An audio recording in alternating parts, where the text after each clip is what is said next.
नमस्कार दोस्तों, मेरा नाम वैभव है और मैं अपने YouTube चैनल स्टॉक अल्फा में आपका स्वागत करता हूं, जिसमें हम बैंक निफ्टी और निफ्टी की डेली और वीकली बेसिस पे एनालिसिस करते हैं। अभी तक आपने अगर हमारा चैनल सब्सक्राइब नहीं कर रखा है तो प्लीज़ चैनल सब्सक्राइब कर लीजिए और बेल आइकन भी प्रेस कर दीजिए, जिससे आपको नोटिफिकेशन मिल जाए न्यू वीडियोज़ की। चलिए देख लेते हैं बैंक निफ्टी ने आज किस तरह बिहेव किया है। जैसा कि आप देख सकते हैं, बैंक निफ्टी ने 43,000 के ऊपर की क्लोज दी है। थर्सडे के सेशन में हमको 43,000 के ऊपर की क्लोज मिली थी और कल के जो आज का सेशन है उसमें भी हमें 43,000 का ऊपर क्लोज मिला है। कल का सेशन जरूर हमारा थोड़ा सा 43,000 से नीचे हुआ था, पर वो भी इतना बुरा सेशन नहीं था। तो मोटा मोटा 43,000 के आसपास हम 3 दिन से हम एक तरीके से कंसोलिडेट और क्लोजिंग जो है 43,000 के ऊपर देने में कामयाब हुए हैं आज। चलिए एक बार आ जाते हैं 5 मिनट की कैंडल पे। जैसा कि आप देख सकते हैं, मैंने आपको हर बार बताया कि अगर मार्केट अगर बुलिश है और हमको किसी भी कारण, अगर ग्लोबल संकेतों के कारण हमको अगर गैप डाउन मिलता है, तो वो गैप डाउन हमेशा बाइंग अपॉर्चुनिटी की तरह ही यूज होता है। जैसा कि आप देख सकते हैं, आज जो गैप डाउन ओपन हुआ करीब 42,750 के आसपास गैप डाउन ओपन हुआ था और उसके बाद लगातार मार्केट में बाइंग आई। और ये एक जो क्रूशियल लेवल है, मैंने ये बताया था, कल भी अपने जो वीडियो में, फ्राइडे का लास्ट सेशन का जो वीडियो था, मैंने भी आपको बताया था कि 43,000 के ऊपर हमारा मार्केट जो है, जो हम उसको बाइंग कर सकते हैं करीब 43,200 के आसपास के टारगेट के लिए। 43,200 तो नहीं आया, पर उसके आसपास 43,160 के आसपास मार्केट ने हाई लगाया। जैसा कि आप देख सकते हैं, मार्केट ने ट्रिपल ये बनाया था। एक बार यहाँ पे टेस्ट किया 43,000, फिर यहाँ पे टेस्ट किया और फिर यहाँ टेस्ट किया, और जैसे ही इसके ऊपर ब्रेकआउट मिला, हमको पूरे सीधे हमको यहाँ पर करीब 200 पॉइंट की रैली देखने को मिली। लास्ट जैसे ही यार आया तो हमको, क्योंकि आज हमारा नेस्डेक और डाउ जोन्स फ्यूचर्स दोनों ही नेगेटिव में ट्रेड कर रहे थे, इसीलिए जिन लोगों ने यहाँ पर बाइंग करी उन लोगों ने प्रॉफिट बुकिंग करा और लास्ट के आधे घंटे में हमारा जो मार्केट है थोड़ा नीचे आके ही बंद हुआ। मतलब 43,000 से ऊपर की हमें क्लोज मिली, जो बहुत अच्छी क्लोजिंग है। तो कल के दिन में हमको ये देखना है कि मार्केट 43,000 जो हमारा मेन, अब एक बात और देखिए, यहाँ पर जो रेजिस्टेंस है, मार्केट जो गिर रहा है, जो कल के सेशन में भी आपको गिरता हुआ देखा, करीब इन्हीं लेवल से गिरता हुआ देखा। तो अब जितने भी ऊपर के जोन है वो सब रेजिस्टेंस जोन है। इन केस कल अगर गैप अप ओपन हो जाता है तो ये रेजिस्टेंस जोन कि अगर ऊपर ओपन होता है तो हो सकता है हमें मार्केट में 43,500 तक के भी लेवल देखने को मिले। परंतु अगर हमको ये मार्केट अगर यहीं के आसपास कंसोलिडेट होता है, तब हमारे लिए रेजिस्टेंस लेवल थोड़े से, मतलब इसको पार करना थोड़ा सा मुश्किल पड़ेगा। पहली बार में अगर ब्रेकआउट हो तो प्लीज इसमें बाई मत करिएगा। 1-2 बार टेस्ट हो, जैसे कि यहाँ पर टेस्ट हुआ, फिर उसके बाद जब ब्रेकआउट मिला तभी बहुत अच्छा मूवमेंट मिला। तो चलिए कल के देख लेते हैं कल के सेशन में क्या हो सकता है। मान लीजिए कल के सेशन में भी मार्केट यहीं कहीं आसपास ओपन होता है, तो मेजर लेवल जो हमारा है वो 43,150 के ऊपर ही हम बाइंग करेंगे, और जो हमारे टारगेट बनेंगे वो 43,300 और 43,500। इससे ऊपर के टारगेट अभी हम शॉर्ट टर्म में लेके नहीं चलेंगे, क्योंकि ये पूरा एक रेजिस्टेंस जोन है। ऑल टाइम हाई पे भी आपने देखा कि मार्केट गया और उसके बाद लगातार मार्केट नीचे ही आता रहा। तो ये जो जोन है, ये हम इसमें 100 से 200 पॉइंट तक के ही टारगेट लेंगे, इससे ऊपर के टारगेट नहीं लेंगे। हाँ, अगर मार्केट जो है कल के दिन में, अगर मान लीजिए ये तोड़ता है 43,850 का लेवल, तो हम इसको यूज कर सकते हैं, लेकिन उसके लिए मार्केट यहीं ओपन होना चाहिए। मतलब कि मार्केट यहीं ओपन हो और फिर इसको 42,850 का लेवल तोड़े, तब हमको जो टारगेट मिल सकते हैं वो 42,500 और 42,000 के भी टारगेट हमको नियर टर्म फ्यूचर में देखने को मिल सकते हैं। उसके लिए जरूरी है कि इसी रेंज में ओपन हो। अगर गैप डाउन ओपन होता है मार्केट किसी भी वजह से, तो फिर से वो आज की तरह, जैसे आज गैप डाउन ओपन होता है और एक बाइंग अपॉर्चुनिटी की तरह यूज हुआ, तो सेम केस कल भी हो सकता है। अगर गैप अप ओपन होता है तो हम देखेंगे, और अगर हमको कोई ऐसी नेगेटिव कैंडल हमको दिखाई देती है तो हम उसको शॉर्ट कर सकते हैं, उसके हाई का हम एसएल लगा के उसको शॉर्ट कर सकते हैं। अगर मार्केट गैप अप ओपन होता है तो मेन हमारे लिए तभी है जब यहीं कंसोलिडेट हो, और फिर अगर 43,160 का लेवल तोड़ेगा तो हम 43,350 और 43,500 के लेवल के लिए बाइंग करेंगे। और अगर नीचे मार्केट 42,850 या 860 तोड़ता है तो हम 42,500 और 42,000 के लिए इसको हम शॉर्ट कर सकते हैं बैंक निफ्टी को, क्योंकि इस समय प्रीमियम थोड़े कम चल रहे हैं। तो इस समय, अब इसके लिए एक बार हम यहाँ पे आते हैं इंडिया विक्स को।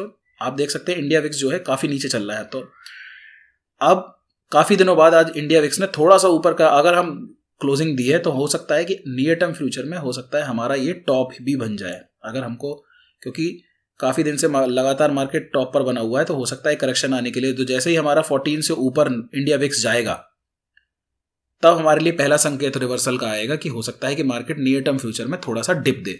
तो हमें इंडिया विक्स पर भी लगातार नजर रखनी है। अगर 14 से ऊपर इंडिया विक्स जाता है तो हो सकता है कि रियल टाइम फ्यूचर में हमको गिरावट देखने को मिल सकती है। तो हमारे लिए क्रूशियल लेवल हो गए 43,160 ऊपर की तरफ, और नीचे की तरफ जो हमारा क्रूशियल लेवल है 43,850 है। इसके बीच में कंसोलिडेट होता रहेगा मार्केट 43,000 के आसपास ही। मैंने आपको कल भी बताया था कि अब हो सकता है कुछ दिनों मार्केट कंसोलिडेट हो और बहुत बड़े बड़े मूव आपको दोबारा देखने को हो सकता है 1-2 हफ्ते बाद ही मिले। तो 43,860 850 हमारे लिए यहाँ का लेवल, और ये लेवल 43,150 का लेवल ऊपर की तरफ लेवल।